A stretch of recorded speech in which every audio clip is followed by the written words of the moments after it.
A candidate running for San Diego City Attorney is calling out the police department, saying that they need to test every rape kit collected. Today, Mara Elliott said the department has a backlog of thousands of untested DNA rape kits going back years. And she wants a citywide policy to test all DNA evidence in sexual assault cases. Our Team 10 investigator Adam Rakusin dug into those numbers today. And the numbers show there appears to be hundreds of rape kits that have gone not tested. Advocates question how that brings any justice to the families. The police department believes they are doing what's best for the victims.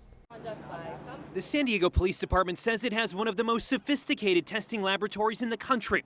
But with all its technologies and expertise, some in the city are questioning why hundreds of rape kits are not being tested. And the concern is, are we testing enough kits to make sure that the criminals that are out there are being apprehended? San Diego City Councilman David Alvarez is talking about these numbers uncovered by Team 10.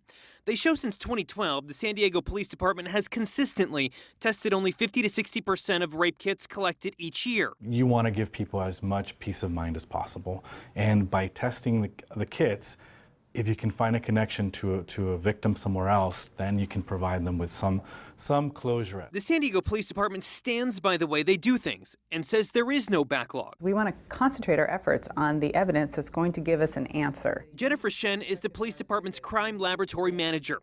Team 10 spent 2 hours with Shen and other members of the PD discussing why they choose not to test every kit. We're always looking to find the piece of evidence that's the best one to help solve this crime and identify our perpetrator, and then we move forward on that piece of evidence. Shen says a detective is assigned to every reported sexual assault and every case investigated.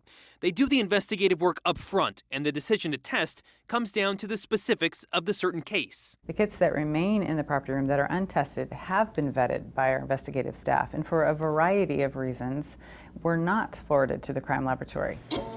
Shen says there are many reasons, including it might have nothing to do with the crime, it's not the best piece of evidence, or it's not going to identify a perpetrator. Sometimes kits identify consensual partners. In the end, a detective makes that call. And to make sure they didn't miss anything, every single kit in the property room past 10 years was re-examined.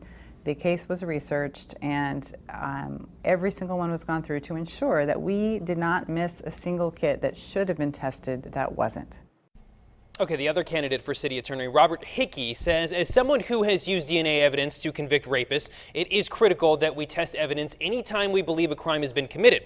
That evidence can be used to solve the current case or even old or future cases. And this is a topic that we've reported extensively on and continued to follow through the years. And we mentioned that the city attorney candidate called it a backlog.